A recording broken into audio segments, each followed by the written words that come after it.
Well, good evening, viewers. This is the desktop review of the IWI Tavor. A little bit of background on this gun. The Tavor was developed by the Israeli weapon industry as the replacement for the Colt M4 for the IDF, for the Israeli Defense Forces. And this was sort of the original iteration, although the original one I believe was also select fire. This is the semi-automatic version bullpup design that is imported here into the United States, and let's go ahead and get started with the review. We're going to go ahead and do it from muzzle to buttstock and show you a little bit about it. So first things first, let's go ahead and clear the weapon. Charging handle for the Tavor is on the left-hand side. It is ambidextrous. It can be switched from left to right-hand side, and it is non-reciprocating. So go ahead and pull that back. As you can see, chamber is empty, and the magazine is empty, so the gun is safe. All right, so let's talk a little bit about the Tavor. First things first, obviously it is a bullpup design. For those of you who are not familiar with a bullpup, the cool part about it is the chamber and action are behind the trigger group, so it allows a shorter overall length while still maintaining a full-length barrel. This particular Tavor model is the 18-inch version. It comes in two versions, actually. It comes in an 18-inch and a 16.5-inch. The way you can immediately discern the difference is the 18-inch has the bayonet lug on it, and of course the barrel is slightly longer. So on this particular one, we'll start at the muzzle here. I have got the AAC 51 tooth 3-pronged suppressor adapter on there. Very nice adapter, very high quality, indexes nicely. The one thing I do not like about it is until you shoot this quite a bit and get a fairly large amount of carbon built on there, it pings. I don't know if you can hear that or not, but it'll resonate like a tuning fork. And it's actually loud enough that you can hear it through the suppressor when you fire it. This particular gun, I've got a Surefire Scout light on there, LED. It's a nice tactical light. The Tavor has a rail system, all 1913. It has a monolithic rail across the top, and then it's got this rail here on the right-hand side of the gun. If you switch the charging handle over, that's where the charging handle goes, and the rail goes on the left-hand side of the gun. So overall, it's a very, very cool design in that the gun is completely ambidextrous. It was designed to be very, very left-handed friendly. Okay, so from there we'll go to the front sight. This gun has a backup iron sight right here. Flips up out of the gun, and one of the neat things about it is it does have a, I don't know if you can see that or not, pull it around the camera here. It does have a tritium front post on there, right there at the top. It is an AR compatible front sight post, so if you want to swap it out with another one you can, but that's a pretty neat design, and it is of height where it will co-witness nicely with optics. The Tavor was designed to be run with optics on it. The IDF version actually came with a Meprolite optic on it. I've chosen to go with a Trijicon RX30. I like the RX30. It is a I've got the kill flash on there as well, just to kind of keep it let's see if I can get you guys a good view of it. Just keep it nice and clean. RX30, no batteries. Obviously, it's got a fiber optic port on top, and then it's run with tritium at night. This particular version, let's see if I can get you a view there, is an orange dot version. There you go. And that dot does lower third co-witness with the sights. There's also a backup rear peep sight. Fairly simple in design, but does co-witness nicely. And obviously these are made to be backup sights. They're not intended to be primary sights, just designed to be run with an optic on it. With that being said, there's a ton of real estate for an optic on this gun. As you can see, full length rail, you can put just about whatever you want on there. I've tried a couple different optics. This has actually been probably my favorite one. I ran an Aimpoint Comp M2 on there. I have run a couple different optics. They run a little bit low because the cheek weld on this gun is pretty high. So this one here I liked because it's a nice large aperture. I run, when I have got it to my cheek, the amber dot is in probably the upper third of the sight, but it's nice clear picture, doesn't weigh a whole lot, so good optic. All right, from there we have got this is a removable handguard. This button right here was originally designed for an integrated optic and laser. The original IDF version, they did have I think there were special operations groups used an optic that has an integrated laser and a bunch of other stuff, and they could plumb it into this button right here so you could operate it through that. This does come off. There are several aftermarket accessories where you can have an integrated light built into it. Very nice. Although, as of now, I don't know if there's one that integrates with the 18-inch version because the bayonet lug does get in the way. Front swing swivel. Say that again. Front sling swivel right there. Quick QD sling mount. The charging handle does not lock back. Once the bolt is locked back, it's loose. One thing that I'm a little, at first I was a little skeptical about, but I actually like it now, is the fact that there is no trigger guard. It's just one large trigger guard, and there's nothing underneath.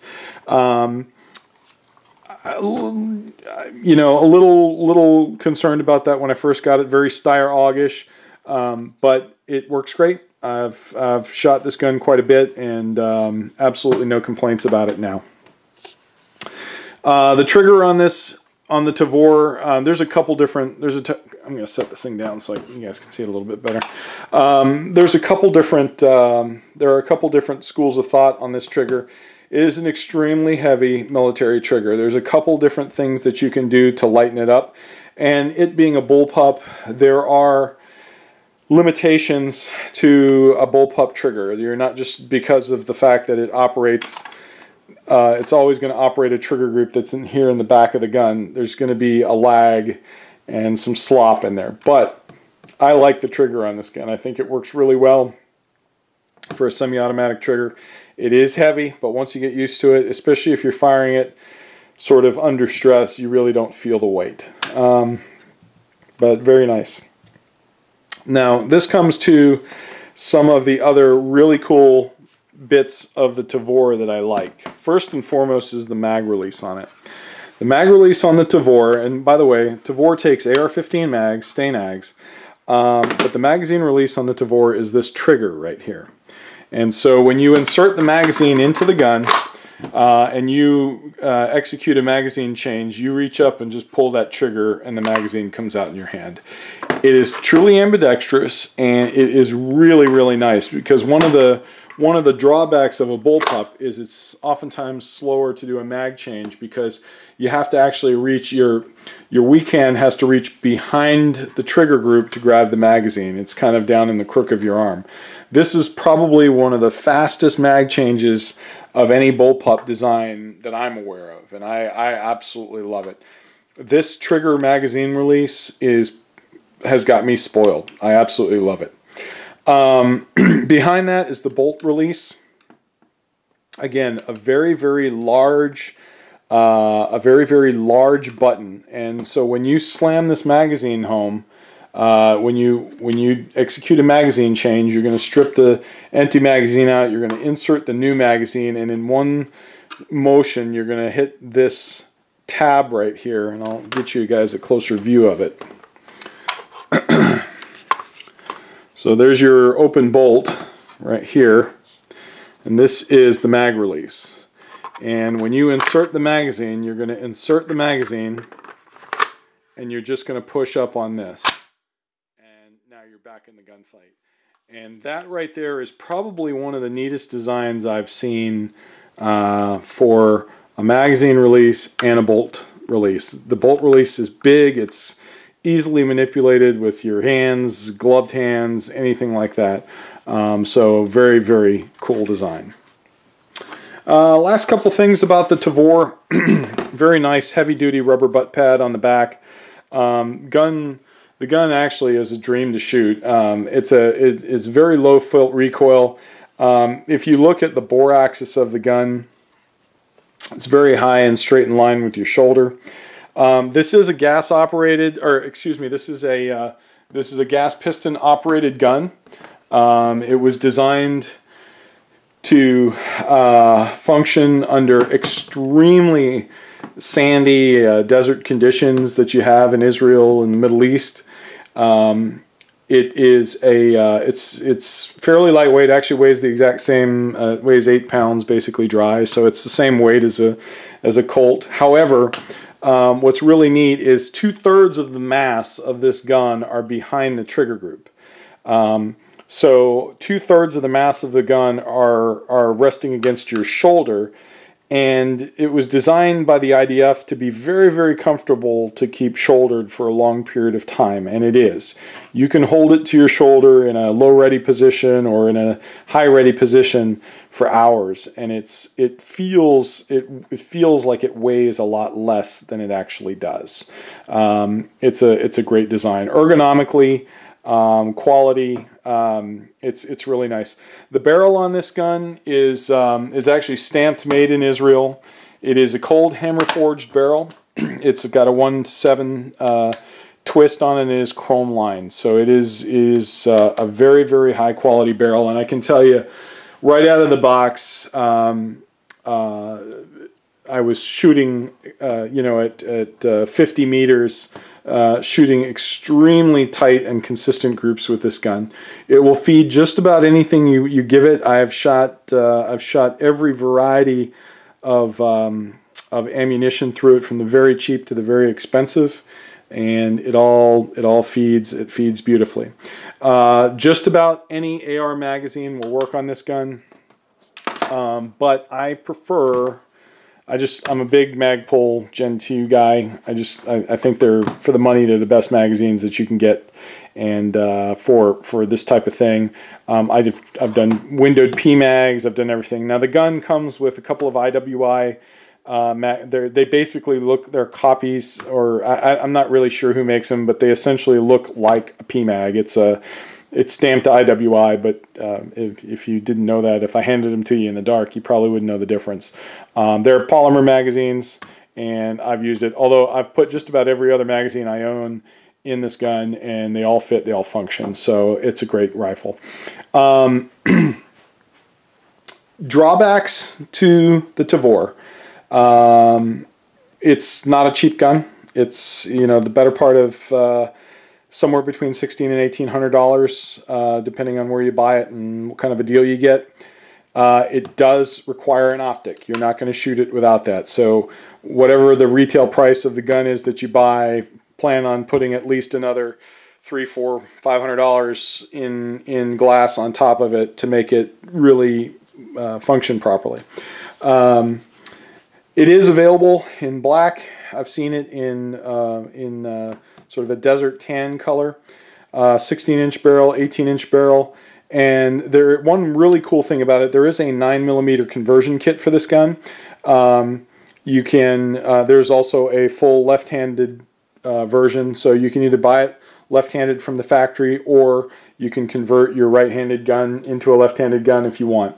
The 9mm conversion kit is also fantastic, very, very cool. It has you do have the ability, once you disassemble the gun, using